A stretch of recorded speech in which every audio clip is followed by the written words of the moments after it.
Hi everyone, it's Andrea over at Sewspire. I hope you're having an awesome day. I'm here to give you a preview of this week's sewing project.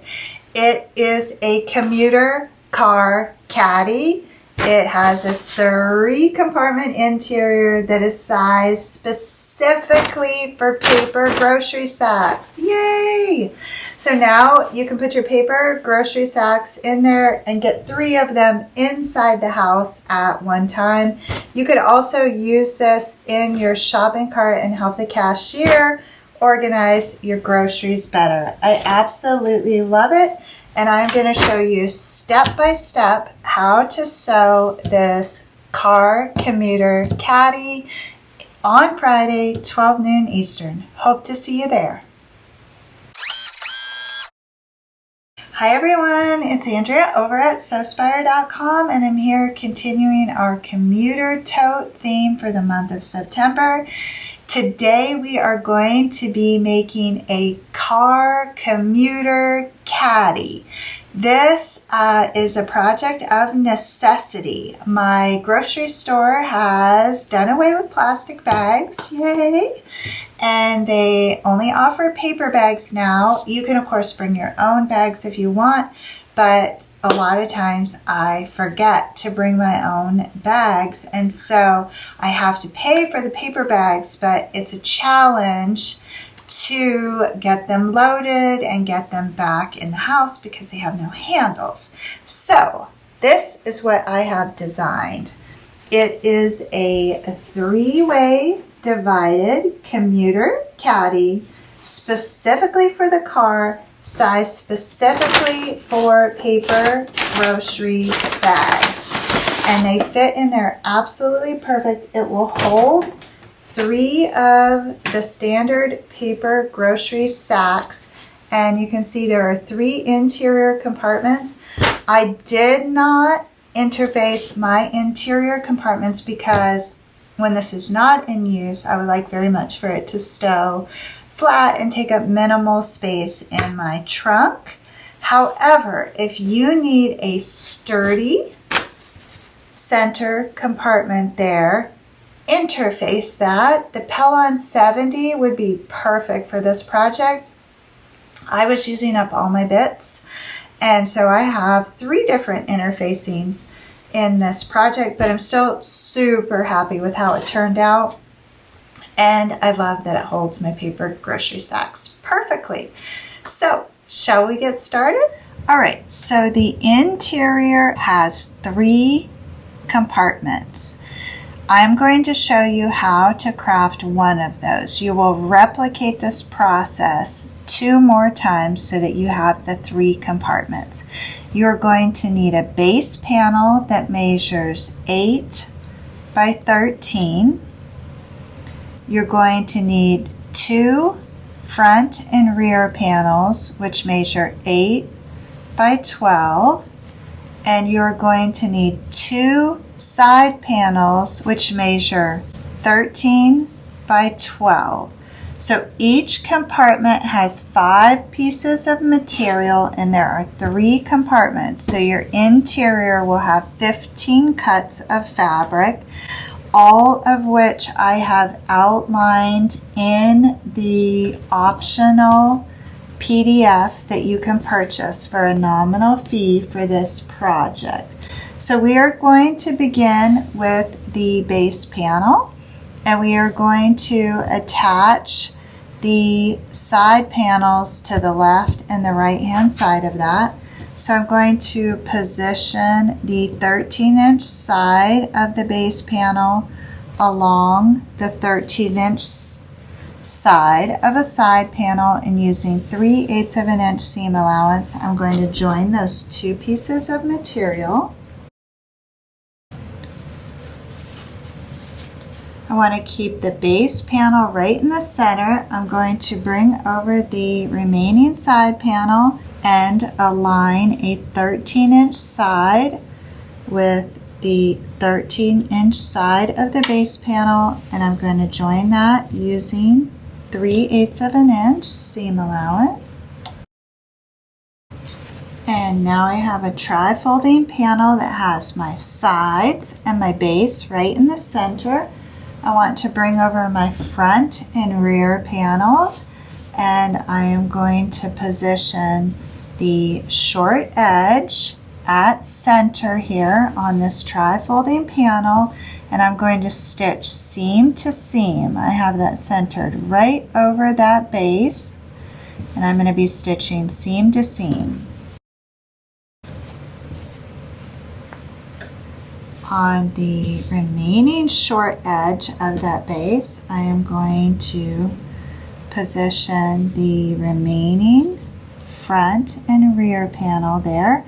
I'm going to center that right on there and again stitch seam to seam. Now I have something that resembles a plus sign. I am going to one by one align the corners of the front and rear with the sides.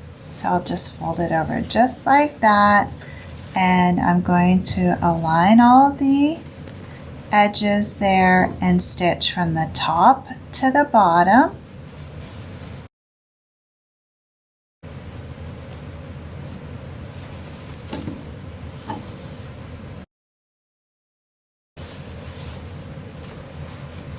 And the third side.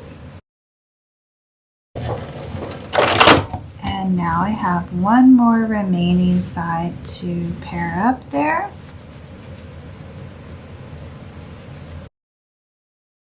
And now I have a nice rectangular compartment here. I am just working with the quote weight cotton. I did not interface any of these panels, but you certainly could, and you have a variety of options. You could work with a lightweight fusible interfacing. You could go with something a little heavier. A lot of that's going to depend upon your need to wash this, if you ever need to fold it flat, how heavy you want it to be, what kind of contents you're going to store in it.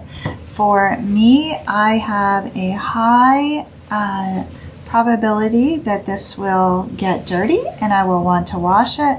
Likewise, I also like the fact that I'll be able to fold this up and store it flat if needed.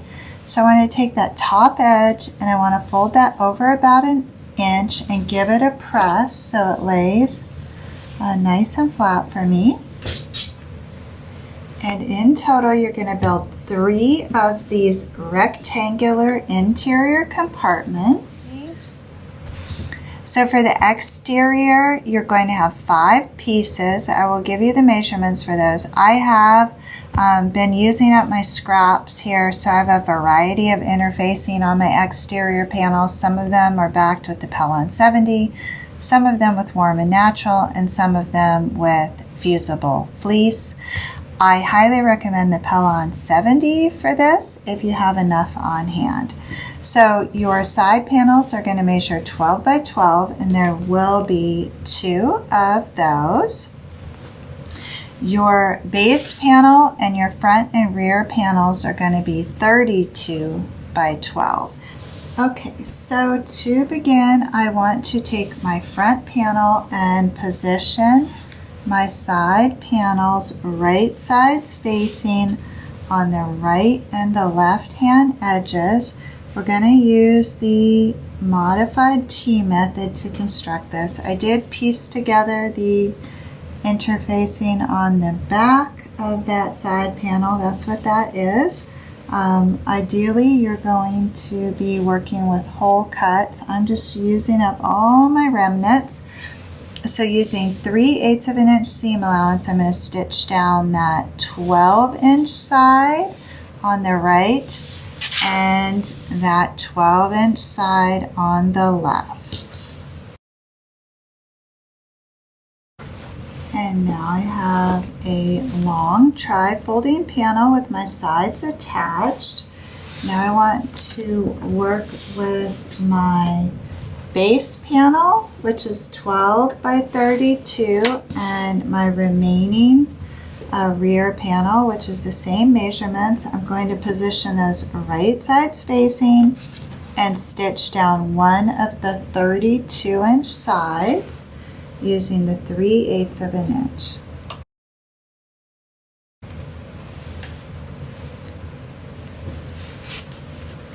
And now I have my two-way panel here, and I want to keep this Pellon 70 on the base of this because it is more rigid.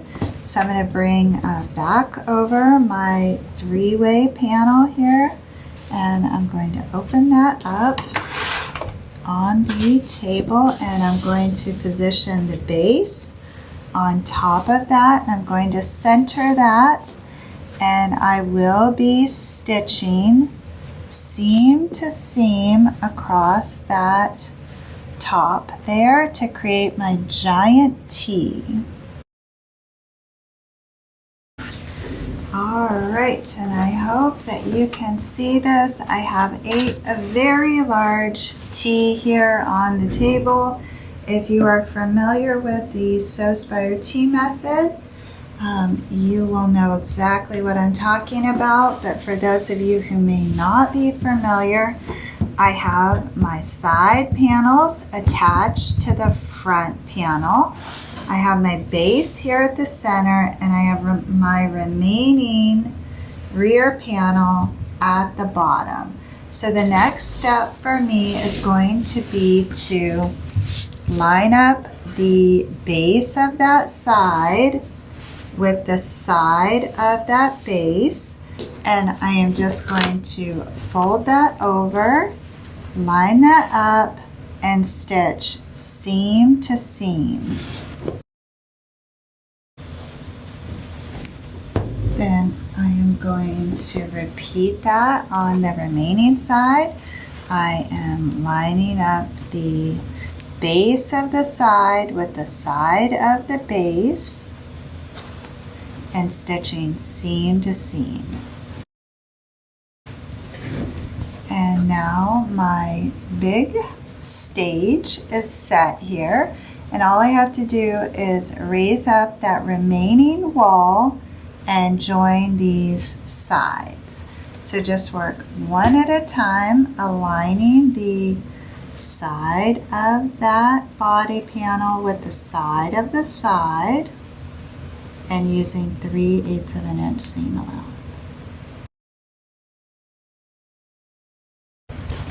And just like that, I have a very large rectangular bin, which I am going to turn right side out. And then I will be taking that top edge and turning that over about an inch and clipping that in place. I'm going to go all the way around this large rectangle, turning the edge inward.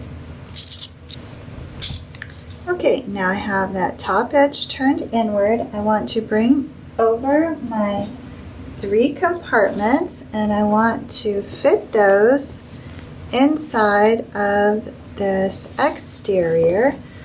So I'm going to begin on the side here, and I'm going to center that interior along the side.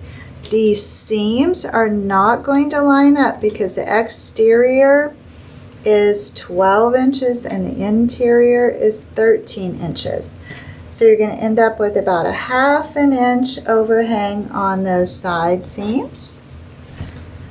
And you're going to want to handle both sides before you tackle that center compartment.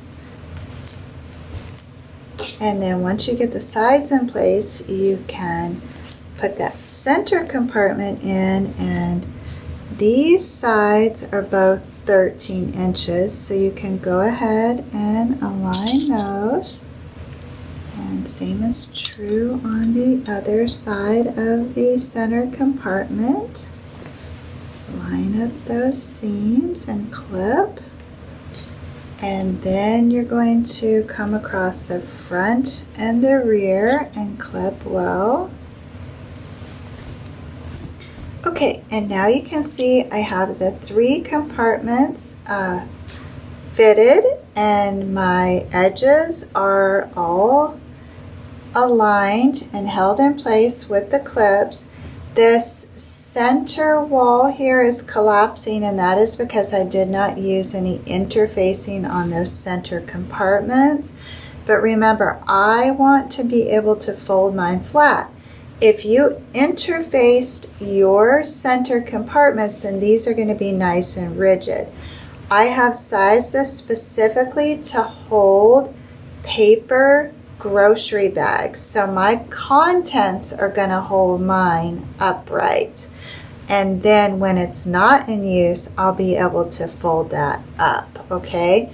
So as I stitch around this, I'm going to gain a little bit more stability on those side walls, but this is actually the look I was going for. But if you need something with more structure, just simply interface those interior panels. Now I do want to incorporate 2 handles on the end of mine for transporting. So I'll be using 1 1/4 inch webbing to make my little pole handles. And I'm just going to eyeball that cut. I'll give you this measurement in just a second here. So each of my handles are 17 inches long. And I'm going to start with 2 of those. And I'm going to position those along the sides on the exterior. I'm going to come in about 2 inches from each side and pin that in place.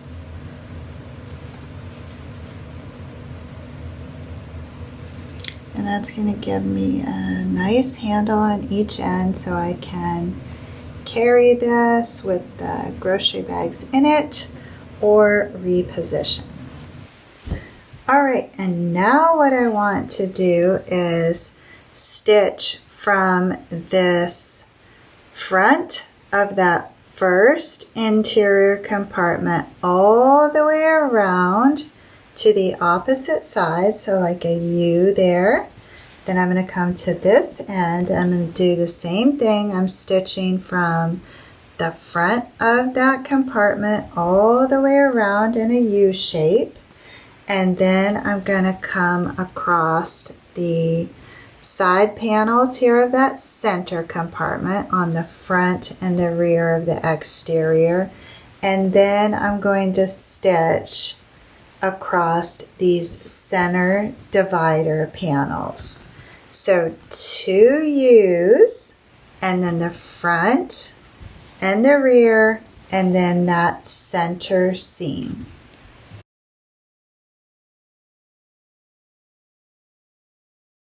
Okay, I have my first U in place here, and now I'm going over to the opposite side and going to put the U on there.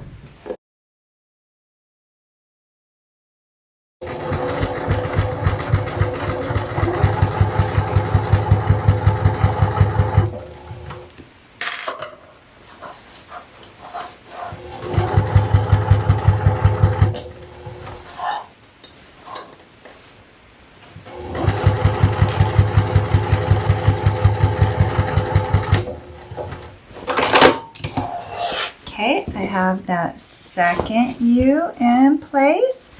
Now I'm coming in between those 2 U's along the front and the back of this. Now my front and back are secure. And now I'm going to come in and work one at a time with these center dividing panels here. And I'm just going to be stitching from seam to seam there. I got that first center panel stitch. Now I'm going to work on that second panel. And just pushing everything out of the way and stitching seam to seam.